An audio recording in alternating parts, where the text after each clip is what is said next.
Hello friends, आज मैं फिर आया हूँ आपके सामने एक बहुत बड़ा बर्निंग टॉपिक को लेके। वो बर्निंग टॉपिक क्या है? वो बर्निंग टॉपिक है अनएम्प्लॉयमेंट इज राइजिंग। ये बहुत ही बड़ा कंसर्निंग सिचुएशन है, बहुत बड़ा कंसर्न है गवर्नमेंट के लिए, पूरे दुनिया के लिए, पूरे इंडिया के लिए। मोस्टली इंडिया के लिए मैं क्यों बता रहा हूँ, हम लोग इंडिया में रहते हैं और इंडिया का जो चीज़ है, जो इकोनॉमिकल प्लाइट है, उसके बारे में हम लोग को जानकारी लेना चाहिए। मैं आप छोटा सा डेटा से मैं शुरुआत करना चाहूँगा।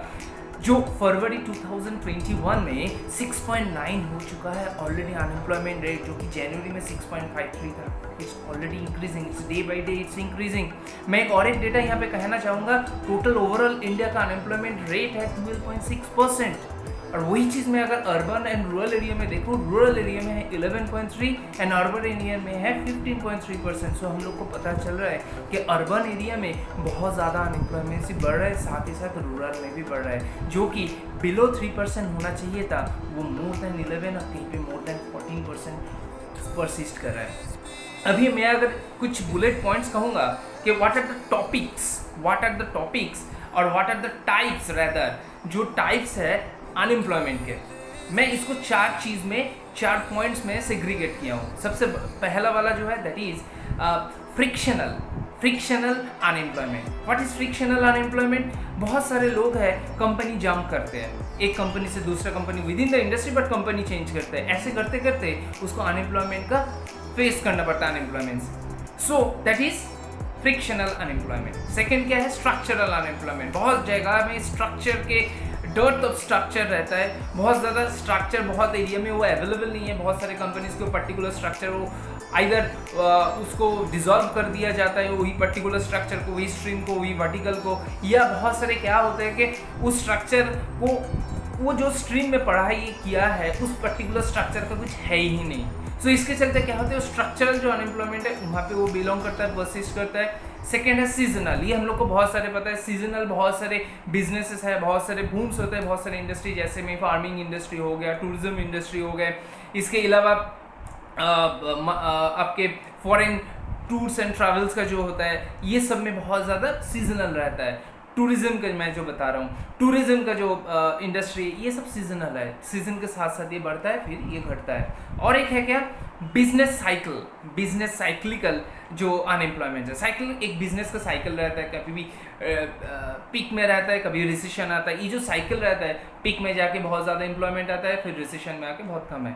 मैं एक सीजनल जो मैं जो कहूँगा साइक्लिकल जो है, ये साइक्लिकल के अंदर मैं एक चीज़ यहाँ पे ऐड करना चाहूँगा, जैसे कि business recession and the peak है, जैसे कि इलनेस इंडस्ट्री, जो हॉस्पिटल्स एंड फार्मा इंडस्ट्री, इसका भी पीक पोजीशन है, क्योंकि due to this Covid and other things. So उसके लिए क्या है, अभी बहुत सारे एम्प्लॉयमेंट्स वहाँ पे बढ़ रहे हैं।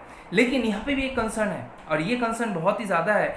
हर साल 1.7 करोड़ इंजीनियर्स पास आउट होते हैं इंडिया में। सो वो लोग को, हर कोई, किसी को जॉब नहीं मिलता है। More than 43% engineers are under employment and unemployment too. So ये बहुत ही अलार्मिंग सिचुएशन है, अलार्मिंग साइन है अनएम्प्लॉयमेंसी के लिए।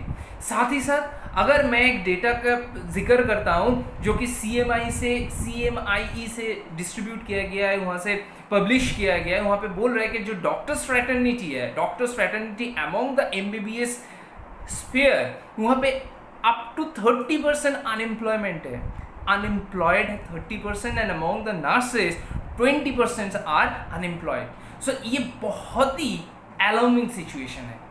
अभी मैं आता हूँ, what are the reasons behind this unemployment. मैं तो यहाँ पे कैटेगरीज बता दिया, कैसे कैसे अनएम्प्लॉयमेंट का क्या कैटेगरी, क्या हम लोग कैसे डिस्ट्रीब्यूट कर सकते हैं, सेग्रीगेट कर सकते हैं। अभी what are the reasons behind it. Reasons क्या है? First is all structural, depth of structures. Structure वैसे सॉलिड नहीं है हम लोग के इंडिया में। हम लोग बहुत सारे जो industry, basically India depends upon the service industry. यहाँ पे मैन्युफैक्चरिंग बहुत कम है, और इंडिया के लोग बहुत कम मैन्युफैक्चर करते हैं, ज़्यादा यूज़ करते हैं, कंज्यूम करते हैं और सर्विस प्रोवाइड करते हैं। सो इसी के चलते हम लोगों के जो नीम है, जो फंडामेंटल्स है, जो फाउंडेशंस है, वो स्ट्रॉन्ग नहीं है। इसी के चलते इन अनएम्प्लॉयमेंसी बहुत ज़्यादा बढ़ रहा है। दूसरा क्या है? कैपिटल इंटेंसिव, बहुत ज़्यादा कैपिटल इंटेंसिव इंडस्ट्री हो चुका है। इंडस्ट्रियलिस्ट बहुत ज़्यादा कैपिटल्स इन्फ्यूज कर रहा है रेदर लेबर। सो इसमें क्या हो रहा है कि कैपिटल इतना ज़्यादा इन्फ्यूशन चल रहा है, so that they are they are transforming all the things into digital mode, changes हो रहा है स्ट्रक्चरल का। सो इसमें बहुत सारे अनएम्प्लॉयमेंट से और ज़्यादा बढ़ रहा है। मैं फॉर एग्जांपल मैं एक छोटा सा एग्जांपल देता हूँ। फॉर एग्जांपल मैं देता हूँ जैसे कि बैंकिंग सेक्टर में क्या है, पहले पासबुक अपडेट किया जाता था, अभी कियोस्क हो गए, वहाँ पे खुद को सेल्फ सर्विस से पासबुक अपडेट किया जाता है। कॉइन्स का वेंडिंग मशीन आ चुका है, एटीएम बहुत पहले से ही आ चुका है। सो यहाँ पे काम बहुत कम हो जाता है, बहुत ज़्यादा कम हो जा रहा है। कैश डिपॉजिट का मशीन आ चुका है। So all are services are transforming into digital and virtual platform. So यहाँ पे बहुत सारे लोगों का ज़रूरत नहीं पड़ रहा है। सो इसी के चलते क्या हो रहा है, अनएम्प्लॉयमेंट बढ़ रहा है। उसके बाद क्या, स्ट्रिंजेंट लेबर लॉज, हम लोगों के यहाँ पे बहुत स्ट्रिंजेंट लेबर लॉज है। ये स्ट्रिंजेंट लेबर लॉज बहुत ही मैं कह सकता हूँ कि एगेंस्ट है, एगेंस्ट इंडस्ट्रियलाइजेशन, एगेंस्ट एम्प्लॉयमेंसी। क्यों? क्योंकि अगर यहाँ पे कोई भी इंडस्ट्रियलिस्ट या कोई भी means owner of any organization अगर कोई भी डिसीजंस लेता है फॉर प्रोडक्शन और एनीथिंग, लेबर का बहुत ज़्यादा प्रॉब्लम्स आता है, एजिटेशन ज़्यादा बढ़ जाता है। इसके चलते क्या हो रहा है, इंडस्ट्रियलिस्ट लेबर इंटेंसिव के फोकस नहीं करके कैपिटल इंटेंसिव में फोकस ज़्यादा कर रहा है। This is the main reason. इसके बाद क्या है, स्ट्रक्चर।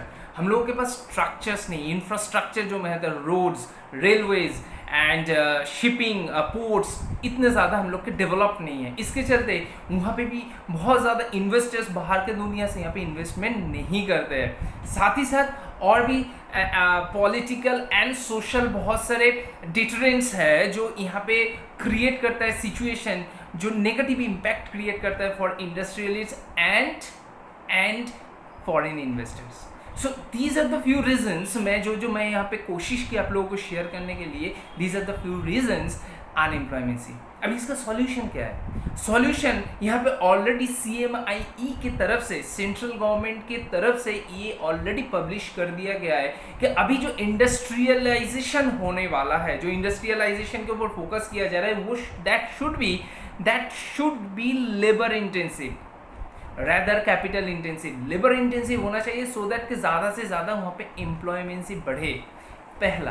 दूसरा चीज़, गवर्नमेंट अभी फोकस कर रहा है स्टार्टअप्स के ऊपर, ज़्यादा से ज़्यादा वो लोग फोकस कर रहे हैं एंड इनकरेज कर रहे हैं इंजीनियर्स को to start their own ventures, and not only engineers, other professionals too. So ये बहुत ही महत्वपूर्ण है। ये स्टार्टअप्स अगर आप क्रिएट नहीं करते हो तो आप एम्प्लॉयमेंट क्रिएट नहीं कर पाओगे। दूसरा है, और भी बहुत सारे छोटे मोटे बिजनेस हैं, छोटे मोटे SMEs में, जो जिसको मैं कहूँगा SMEs को बहुत ज़्यादा राहत दिया जा रहा है टैक्स में, टैक्स रिजीम में। इसके साथ साथ बहुत ज़्यादा लीगल लिटिगेटिस जो पहले हुआ करता था उसमें बहुत ज़्यादा छूट दिया जा रहा है। तो इसके चलते SMEs को ज़्यादा इनकरेजमेंट मिल रहा है। इसके साथ एम्प्लॉयमेंट का फुल एंड 100% प्रोडक्टिविटी निकालने के लिए बहुत ज़्यादा न्यू रूल्स रेगुलेशन लाया जा रहा है। जैसे कि अगर हम लोग क्या करते हैं, नॉर्मल कन्वेंशनल वे में क्या कर रहे हैं, सुबह 9 से शाम 5 बजे तक ऑफिस में रहते हैं, लेकिन प्रोडक्टिविटी अगर हार्डली हम लोग ये किए, अगर हम लोग एनालिसिस करें, हार्डली हम लोग 3 से 4 घंटा प्रोडक्टिव काम करते हैं, ऑफिस में टाइम देते हैं। So rest of the thing हम लोग गॉसिप्स में, मेल चेकिंग्स में, अदर कुछ अरेंजमेंट्स में, ये सब में चला जाता है। सो ये चीज़, ये जो फुल यूटिलाइजेशन ऑफ टाइम ये करना पड़ेगा। हो सकता है ऑफिस का जो काम है उसके साथ साइड बाय साइड वही पर्टिकुलर एम्प्लॉय को और किसी काम में इन्वॉल्व करके, या वो पर्सनल अपने कोई पर्सनल लाइफ में इन्वॉल्व करके, वेंचर में इन्वॉल्व करके उसका प्रोडक्टिविटी दिन में बहुत ज़्यादा बढ़ाए, सो दैट वहाँ से कुछ पॉजिटिव आउटपुट्स है। ये बहुत ही इंपॉर्टेंट है। नेक्स्ट क्या है, पूरे जो हम लोग के एजुकेशन सिस्टम है इसको चेंज करना है। एजुकेशन सिस्टम चेंज होना चाहिए। पहले जैसा हुआ करता था, अच्छे से पढ़ो लिखो, स्कूल से यही सिखाया जाता था और उसके बाद क्या करना है, नौकरी करना है। ये माइंडसेट को चेंज करना है।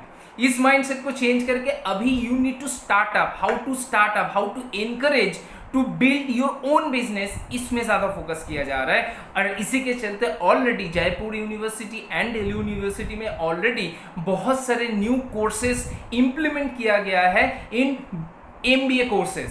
सो ये ऑलरेडी चालू हो चुका है already. Next, more importance on employment productivity and other properties. इसमें क्या है, यहाँ पे है कि आपका जो एम्प्लॉयज़ है उस एम्प्लॉयज़ को अगर मेंटल सेटिस्फैक्शन मिले, अगर उसको एडिशनल कुछ बेनिफिट्स मिलता रहे, सो उसका प्रोडक्टिविटी ज़्यादा बढ़ सकता है। Not only in private sector, in among also, इसके साथ साथ government employ means government ventures में भी, गवर्नमेंट इंस्टीट्यूट्स में भी आपको वही सेम चीज़ लागू करना है। इसी के चलते प्राइवेटाइजेशन किया जा रहा है। मैं किसी के पक्ष में नहीं हूँ, किसी के विपक्ष में नहीं हूँ, ये भी एक पहल है, ये भी एक पहल है इकोनॉमी को थोड़ा ज़्यादा बढ़ाने के लिए, एम्प्लॉयमेंसी को ज़्यादा बढ़ाने के लिए। So these are the things which I thought it's a very important thing. Unemploymency is very crucial, unemploymency very crucial है, और इसको अभी से अगर हम लोग सही दिशा से, सही से कंट्रोल नहीं कर सकते हैं, अगर नहीं करते हैं, क्योंकि जिस हिसाब से पॉपुलेशन बढ़ रहा है, हर साल 2 से 3% हम लोगों का पॉपुलेशन बढ़ रहा है, ये बहुत भी मैसिव, मतलब एक क्या कर सकते हैं, क्रॉनिक हो जाएगा और बहुत सारे लोग इसके शिकार हो जाएंगे। मैं आशा करता हूँ कि आज मैंने जो चीज़ बताया वो बहुत ही आपके लिए मतलब बहुत ही इम्पोर्टेंट है और आई ओपनर है।